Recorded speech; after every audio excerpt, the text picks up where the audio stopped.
Today we've got a crazy nuclear revenge story that ends up ruining a real estate career. We'll get into that in a bit, but first, I convinced my ex-fiance to stand up to his superiors and set him up at work. My ex cheated on me, and I set him up at work and darn near ruined his entire career as an attorney. When I first met my ex, I wasn't just interested in the growth of his career, I practically did everything I could to build him up.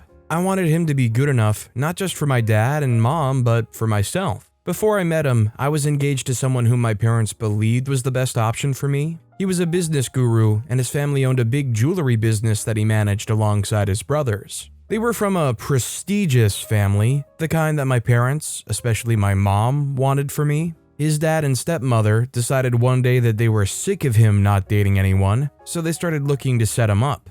At one of the many social functions I attended with my mom, his dad, and stepmom, they asked my mom if I was single, and then both parties arranged a date for us. I knew him. I'd seen his smiling pictures in glossy magazines. He was either gracing the front cover alone or standing or sitting with his brothers. I fell in love with him the moment I met him, and there was no reason not to. He was the dream of every woman. Tall, dark, handsome, and rich. He, however, only ever seemed to have decided that I was a good match for him. Someone that was competent enough to carry and raise his children. On our first date, he asked too many mechanical questions. It felt like a job interview, and it darn well was. I was only there to fill up a role that already existed in his head. He wanted a wife, and he thought of me as the perfect person to take on the responsibility.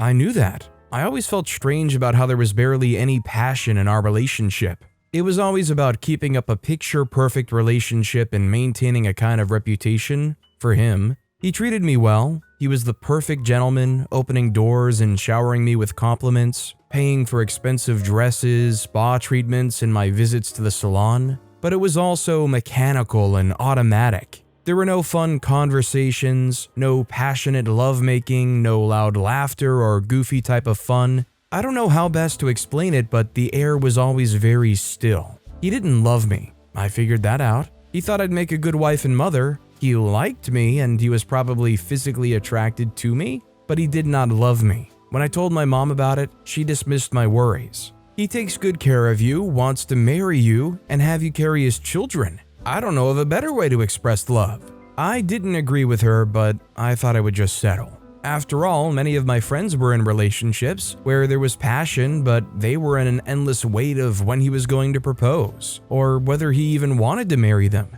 My ex made it clear from our second date that he was not playing around. Even the friends whom I felt had passion in their relationships were jealous of how decisive he was. On my birthday, at the party he threw me, my ex proposed before our family and friends. I was so excited that I forgot all about my worries and focused all my energy on planning my wedding. It also helped that my mother was pleased with me. All my life, I wanted my mother to be pleased with me. I wanted her approval, and seeing her face light up because of the wedding excited me. We were in the middle of planning when I found out that he was cheating. I talked to my mom, who again managed to convince me that it was all right. I, however, decided to defy everyone and call off our marriage when one day I went to see him at the office. We were going to have a meeting on the choice of a caterer. He wasn't in his office, but his secretary had me wait for him. I was looking outside the window when I saw him and the woman he was cheating on me with. It wasn't seeing them together that bothered me. It was the way they laughed and cackled publicly.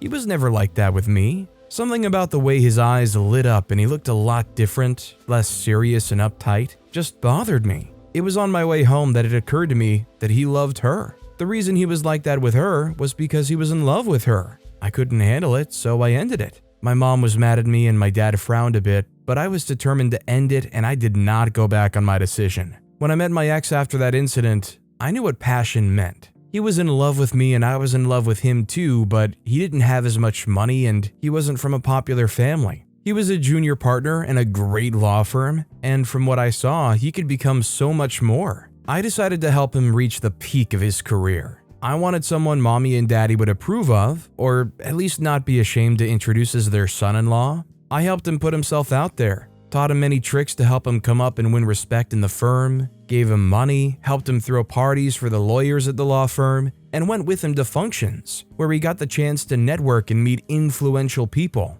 With my help, he became a senior partner and became a generally more refined person. I, in turn, introduced him to my parents and Daddy liked him. My mom was a bit more skeptical, but as long as Daddy was pleased, I tried not to care too much or listen to her. After a year of being together, I decided that we had to move in together. He seemed excited about that arrangement, and I moved in with him. Things were going great, but my ex suddenly changed. It was like he became a whole new person. My therapist suggested that he was intimidated by me and needed to put me down to feel good about himself and the fact that I'd helped him come up. She said he probably wanted to feel like the man and reclaim his position, whatever that meant. My ex would return home very late, and when I asked questions about where he'd been, he'd accuse me of being too much or tell me I'm trying to be the man in our relationship. Having to deal with the hostility he showed me whenever I asked questions was very frustrating. I suspected that he was cheating and I snooped through his phone, computer, and I'm ashamed to say this, but I even stalked him and followed him around hoping to catch him with someone. But I didn't find anything. I concluded that he wasn't cheating but was probably having a hard time at work. A lot of people say that when a man is stressed, he takes it out on his woman. I decided to stay and be patient with him. I made several excuses for why he treated me poorly. I stopped confronting him about returning home late and instead started being more supportive and caring. I had invested a lot into our relationship and I couldn't leave him, not after all that I'd parted with just to make sure that he came up. I was so relieved to have figured out that my ex was not cheating on me that it strengthened my trust in him. All that trust was shattered when he confessed to me that he'd been sleeping with one of the secretaries at the firm. He stayed back after work nearly every day so they could get together in his office. She got more invested and was threatening to tell me, so he decided to lay it out in the open. He also told me that it was okay if I wanted to end my relationship with him. It was at that moment that I realized how arrogant my ex had become. He had made a senior partner and was hobnobbing with the who was who in the city, so he was starting to feel invincible. He wasn't even sorry for cheating on me. My mom had told me that she and my dad saw him at a party and he snubbed them the entire evening. Shortly after we had that conversation, I decided to leave him, but not before returning him to where I met him. I was sick of being with men who simply did not value me. I didn't even want a relationship with anyone anymore. I just wanted to be by myself. I knew it wouldn't be smart to just up and return to my parents because my mom would give me grief about how when she was my age, she'd already had me. I spoke to my friend in another state to see if she could accommodate me for a month, and she agreed. I started to look for a job in that state and informed everyone I knew could help. I had never had a job and neither did my mother, and I wanted that to change. While applying for jobs, I started to egg my ex on speaking up against his superiors. Their repeated actions show that they do not value your contributions to the law firm. If he told me about the minor achievement, I would remind him that without him, the firm would fail woefully. Many of our clients only work with us because of me, he would say cockily. One of the wives of the senior partners who grew up in the same neighborhood as me confided in me that my fiance was getting too cocky and unpopular with people. He had gone from being the junior partner who was desperate about making senior partners and getting cases to someone who thought of himself as the center of the law firm. She was telling me because she'd known me for a long time and wanted to make sure I was talking to my man. I smiled and promised I'd talk to him and mentioned how he'd become very arrogant towards me and even my parents too. I deliberately said that so no one would let him remain in their good graces because of the ties he had to my parents.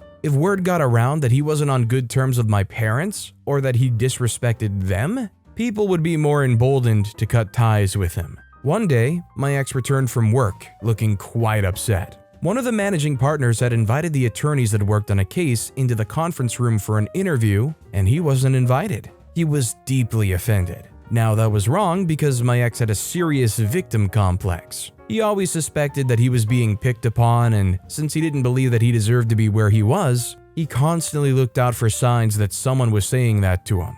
I fed his ego and feigned anger about him being treated in that manner. I encouraged him to go up to the managing partner who had ignored him and threatened to call up the magazine and tell them that he was ignored on account of his race. "You think that's a good idea? What if I get fired?" he asked me, looking unsure. It darn well is. Daddy dealt with many people like him at the start of his career, but he never let them get away with that sort of behavior. Even if they try to do anything silly, Daddy would intervene. Plus, hey, you carry that law firm and they know it. After assuring him that my dad would never let them get away with firing him, he seemed more confident and his ridiculous overconfidence began to show again.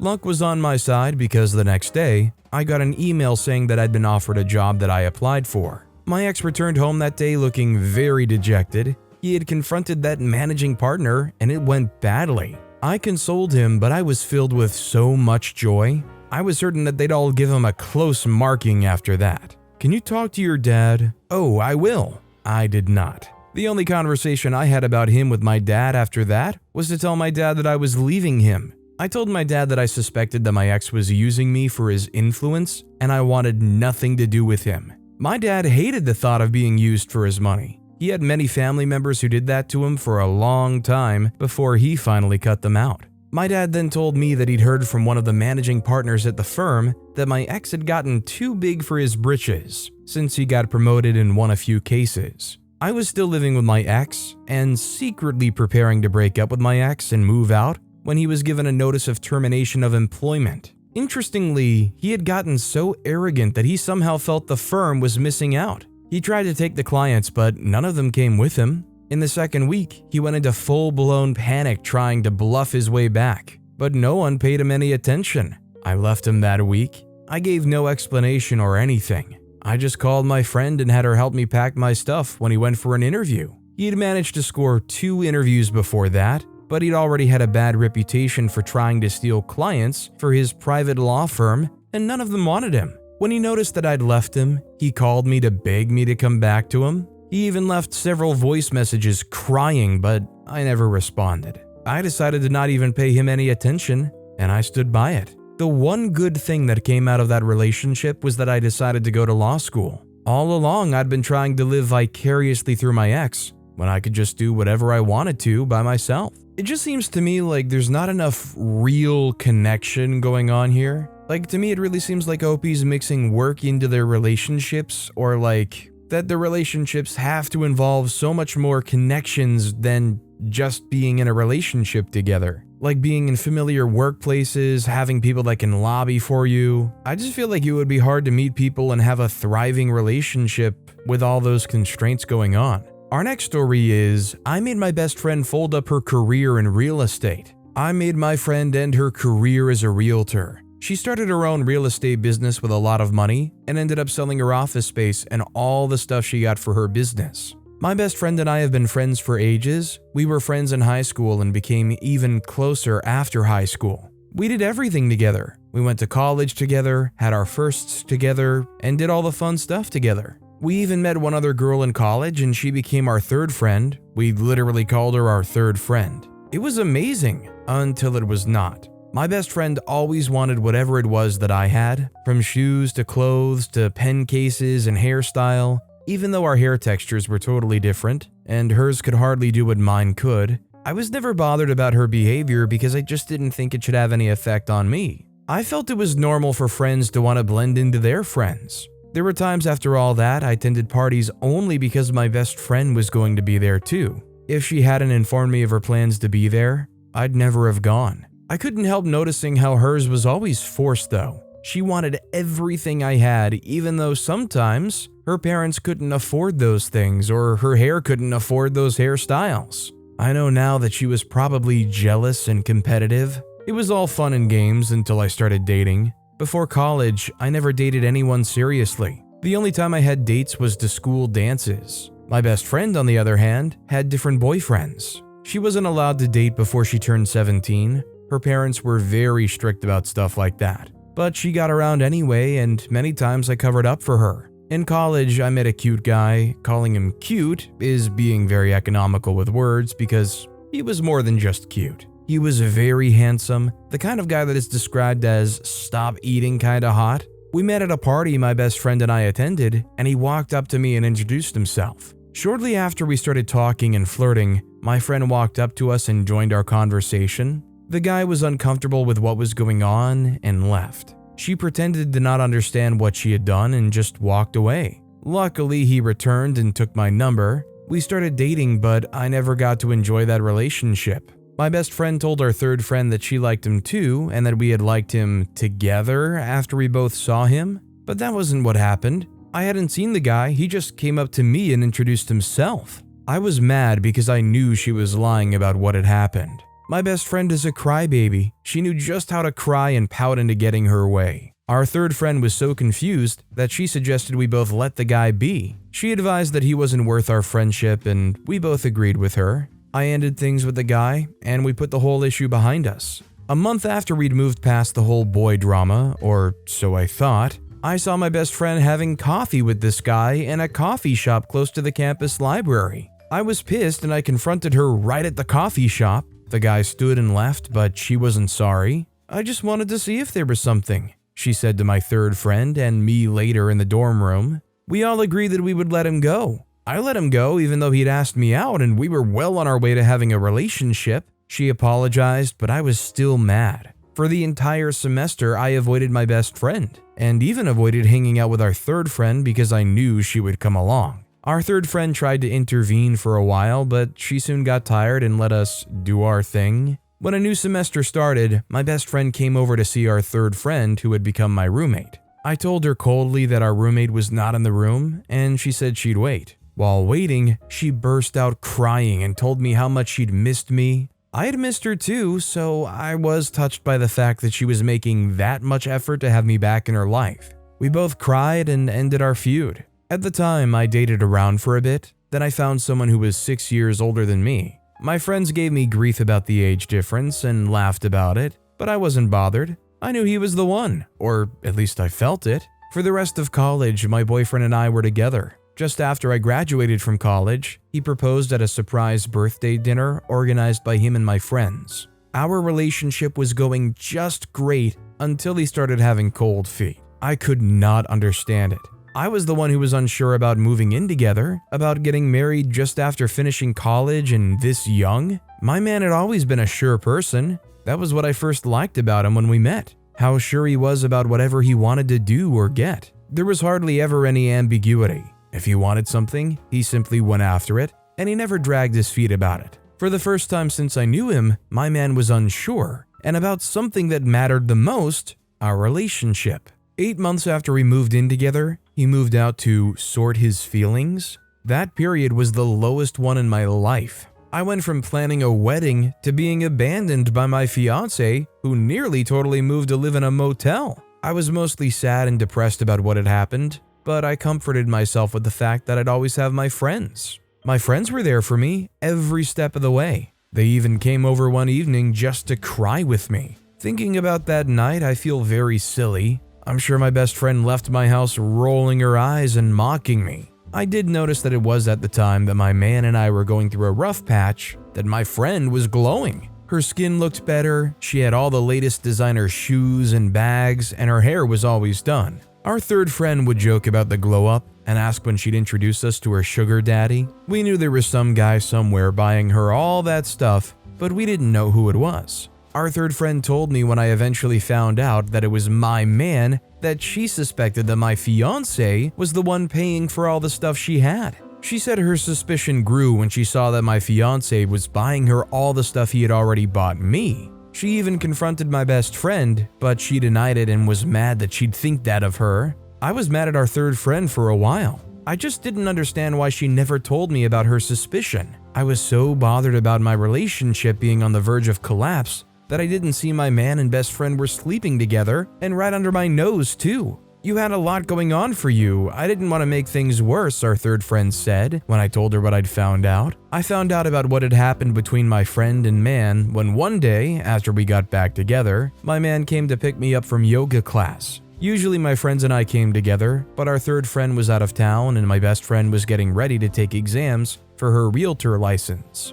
My man came in to take me home, but I had to talk to our yoga instructor. "It's cute of your boyfriend to pick you up from yoga class," our yoga instructor said to me. "Huh? No, that's my boyfriend." "Since when?" she asked me. I was getting irritated. "We've been together for a while." "Wow," she exclaimed, shaking her head. "I honestly admire your friendship with your girls. I could never stay friends with a friend who's with my ex." I didn't understand what she was talking about. My best friend had told us that the yoga instructor was a freak, so I just smiled wryly and left with my man. All through that day, I thought of what she had said and made a mental note to ask her about it the next day. Why did she think my man was my friend's man or ex? Oh, he used to date your friend. All through last summer, he brought her here and picked her up after. My man and I had that rough patch in summer. She was hurt when he broke up with her. She mentioned that they were together for a year. That's why I was shocked when I saw you two together. I returned home that day in a very foul mood.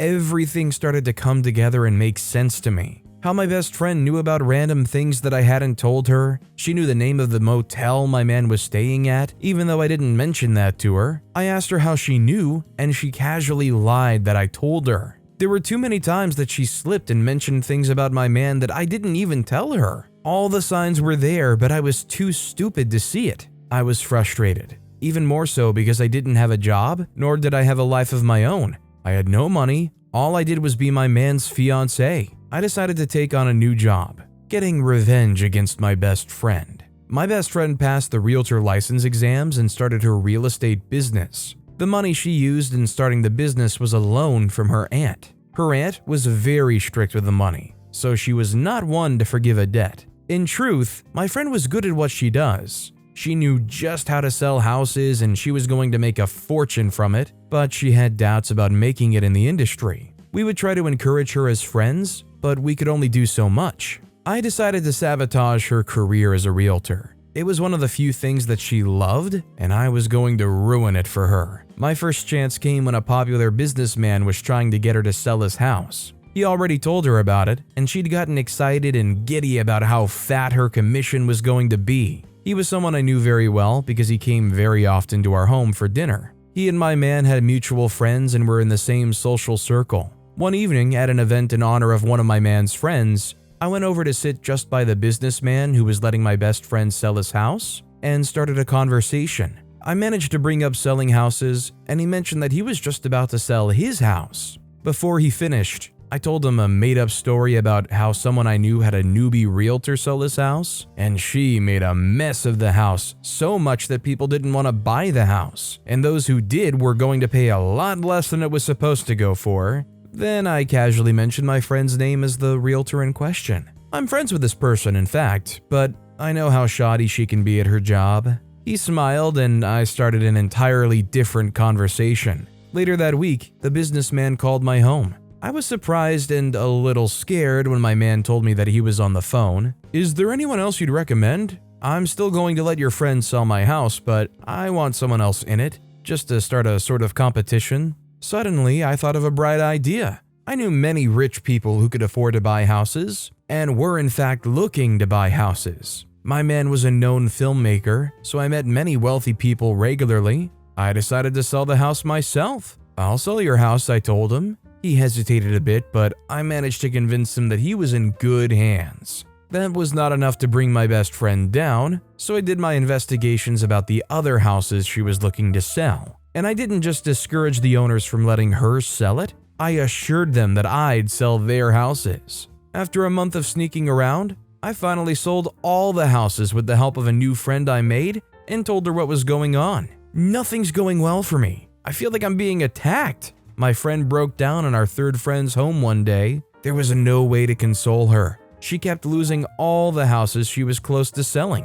My best friend was a religious person. She believed everything was some sort of sign from God. I don't think the real estate business is for me. I'm just going to give up and find something else. That was a lot harder than it looked. She went bankrupt and was neck deep in debt. I was on my man's computer one day when I saw that she sent him an email asking for money. I couldn't take it anymore, so I went to her house and challenged her. Thankfully, our third friend was present, so she prevented me from beating my best friend to a pulp. I confronted my man too and threatened to leave him if he gave her a cent. To this day, the two of them don't know that I knew the extent of the relationship they had. My friend didn't know that I sold all the houses she was going to sell and made good money from it too. She even talked about karma getting her. Well, I guess I am karma. So, is anybody else confused as to why OP is sticking by this man? Is it because he's supporting OP? Like it's a nice living situation? Is there a relationship? Is there romance still? Even despite knowing all this stuff? If I were in OP's position, I would never be able to stick around this guy who I knew all of that stuff about. But with that being said, that's all the time we have for today. Now, if you want to hear another absolutely crazy revenge story, check out that video on the left. Or if you missed my latest video, check out that video on the right. That said, I'll see you all next time with some more stories.